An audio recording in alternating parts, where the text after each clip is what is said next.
Today we're going to be going over Chapter 7, Lesson 1, Graphing Systems of Equations.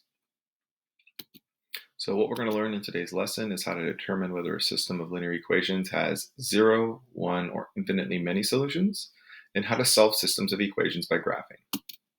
Some of the vocabulary they're going to have to go over is what is a system of equations, what does it mean when something's consistent, inconsistent, independent, or dependent. How can you use graphs to compare the sales of two products?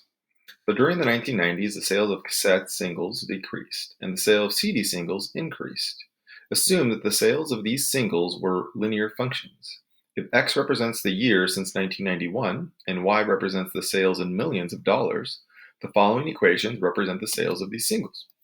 So here's my cassette singles, my CD singles, and here is the graph, right? So if I graph these equations, right, I can tell this one has a negative 6.9 slope. This is a positive 6.3 slope. So there you go. They have the different y-intercepts. So if I graph these on a coordinate grid, they would look something like this. And I can see that the two lines cross right here. So the point at which those two graphs intersect represents the time when the sales of the cassette singles and the sales of the CD singles were equal to each other. The ordered pair at this point, so the coordinate point here, is the solution, the x and y coordinate that would work for both equations. So that's going to lead us into today's lesson. So two equations, such as y equals 69 minus 6.9x and y equals 5.7 plus 6.3x together are called a system of equations. A solution of a system of equations is an ordered pair of numbers that satisfies both equations, right? An x coordinate and a y coordinate that satisfies both equations, right? It works in both of them. A system of two linear equations can have either 0, 1, or an infinite number of solutions. If the graphs intersect or coincide, the system of equation is said to be consistent. That is, that it has at least one ordered pair that satisfies both equations. If graphs are parallel, the systems of equation is said to be inconsistent. Because if they're parallel, there are no ordered pairs that satisfy both equations because the two lines would never touch. If the consistent equations can either be independent or dependent. If a system has exactly one solution, it is known as independent. If the system has infinite number of solutions, it is dependent. So here is a concept summary of what we're talking about here. So if the lines intersect, they will intersect at one point. That means they have exactly one solution, right? The one solution is at one point where they cross. We would call that consistent and independent, right? Consistent because they do cross, independent because they cross at exactly one point. Sometimes you might have lines that are the exact same equation, right? Or maybe the two equations graph the exact same line. If the two lines overlap each other like that, that means they have infinitely many points that are solutions, right? Because all the points on one line work on all the points of the other line. So this would have infinitely many solutions. And we call this consistent and dependent, right? Consistent because they do intersect, and dependent because they intersect at every single point, right? And then there is another scenario where you have two parallel lines that never touch or cross. Well, if they never intersect and never have any points in common, that means there are no solutions to this system of equations. And we would call this inconsistent, right? Inconsistent just means it never crosses. Consistent means it does cross. If it's consistent and independent, that means it's only one place where it crosses. And consistent and dependent means it crosses at infinitely many places. So let's look at an example. Let's try to examine the number of solutions. So we're going to use the graph at the right to determine whether each system has no solution, one solution, or infinitely many solutions. So here we have three systems. So let's look at system A. So y equals negative x plus 5 and y equals x minus 3. So y equals x minus 3 is this line. Y equals negative x plus 5 is this line. So I can see that those two lines cross at exactly one point. So since the graphs intersect, there's exactly one solution. So that would be a one solution system. Let's take a look at the second system. Y equals negative x plus 5 and 2x plus 2y equals negative 8. Well, there's y equals negative x plus 5 and and 2x plus 2y equals negative 8 is this line. Well, I can notice that these two lines are in fact parallel to each other, right? So they never actually cross, they never intersect because they just keep heading off in the same direction like railroad tracks. So since they are parallel, there are no solutions, right? So this one had one solution because it intersected at one point. This one has no solutions because those two lines are parallel and will never intersect. And then let's look at the last one. 2x plus 2y equals negative 8, and y equals negative x minus 4. So there is 2x plus 2y equals negative 8. And if you notice, y equals negative x minus 4 is the exact same line. So if those two lines overlap each other like that, if they always have the same points in common, this is an example of something that has infinitely many solutions, right? Because they coincide with each other. Those two lines just overlap each other. So this would be an example of infinitely many solutions. So this shows you an example of each type of solution that you would encounter. A one solution problem where it intersects at one point, a no solution problem because the two lines are parallel and never cross, and an infinitely many solution problem because the two equations actually make the two lines that land right on top of each other.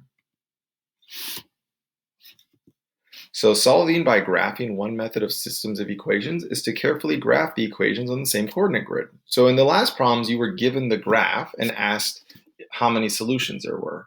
Well, let's solve a problem where you still have to identify the solution, but you are only provided the equations. Well, just like we've practiced before, we can graph each equation. Luckily, these are in slope-intercept form, right? Y equals mx plus b. So if I were to graph them on a coordinate grid, it would look something like this, right? Y equals negative x plus 8. That's a negative 1 slope with a positive 8 y-intercept. So that's that line right there. This one would have a slope of 4 with a y-intercept of negative 7. So that would graph that line right there. And I can see that these two equations cross at the point 3, 5, right? 3 to the right, up 5. So they cross at the point 3, 5. And so that would be my solution. So I can go ahead and check this by substituting 3 and 5 in for x and y in both equations. That's how I can test my answer. So in this one, I put 3 in for x, 5 in for y. So that's going to give me 5 equals 5, right? Because negative 3 plus 8 is 5. So that checks out. Let's go ahead and check it in the other equation. So again, putting 3 in for x, 5 in for y. I know 4 times 3 is 12. 12 minus 7 is 5. 5 equals 5. So that one also checks out. So my solution is all good because it does check out in both equations. Let's go ahead and look at another one. So this one is x plus 2y equals 5 and 2x plus 4y equals 2. So again, I have to graph these equations. Remember, to graph these equations, a strategy we learned is solve for the y to put it into y equals mx plus b form, right? The slope-intercept form, and use the slope and y-intercept to graph. So if you graph, you hopefully get two lines that look like this. And so when you graph and look at your coordinate grid, you can see that these two lines are parallel. Well, if the two lines are parallel, they do not intersect. So that means there is no solution for this problem, okay? Notice that lines that have the same slope but different y-intercept will always have this scenario where they never cross or touch. Okay, and if you guys remember, that is what when a system of equations that has no solution is said to be inconsistent because they never cross. Let's look at another example. So writing and solving a system of equations. So in 1994, Guy Delange swam 2,400 miles across the Atlantic Ocean from Cape Verde to Barbados. Every day he would swim a while and then rest while floating with a current on a huge raft. He averaged 44 miles per day. So use the information on Guy Delange's swim at the left. If Guy can swim 3 miles per hour for an extended period and the raft drifts about 1 mile per hour, how many hours did he spend swimming each day? So in words, right? First, you have information about the amount of time spent swimming and floating, and you also have the rates at the total and the total distance traveled. So first, we're going to go ahead and set some variables here. So let S represent the number of hours Guy swam, and let F equal the number of hours he floated each day. And we can go ahead and write a system of equations to represent the situation. So the first one I would write is I'm going to go ahead and take S, the total number of hours he swam, plus F, the total hours he floated. That should equal a total of 24 hours in a day, right? Because that's how many hours are in a day. The second equation is, I know he traveled 3 miles per hour, so 3 miles per hour times the number of hours he swam, plus we said that he floats 1 mile per hour times F, the number of hours he floated, right? So floating 1 mile per hour for the number of hours he floated. And that should equal the total miles he traveled in one day, which was 44 miles. So we have our two equations. If we normally we deal with x and y, but again, we're dealing with s and f here, which is totally fine. So if I take these two equations and I graph them, right, I can just pick one as my y coordinate and one as my x coordinate and go ahead and put them on a graph, right? Again, you can put them in slope-intercept form to be able to graph the lines. And I can see that the two equations will cross at the point 10, 14, right? My s, the number of hours swam, would be 10, and 14 is my F coordinate, so that's how many hours he floated. So in a given day, he would have swam 10 hours and floated 14 hours. So again, I'm going to go ahead and check it just to make sure that it actually works in both equations. So here are my two equations. I'm going to replace 10 for the S and 14 for the F variable. And then I'm going to check it out. 10 plus 14 is 24, so that checks out. Again, same thing here, 10 for S, 14 for F. 3 times 10 is 30, 30 plus 14 is 44, so that checks out. So it checks out in both equations. So this would tell me that Guy Delage spent 10 hours swimming each day to make that swim work. All right, thank you guys for watching. Let me know if you have any questions.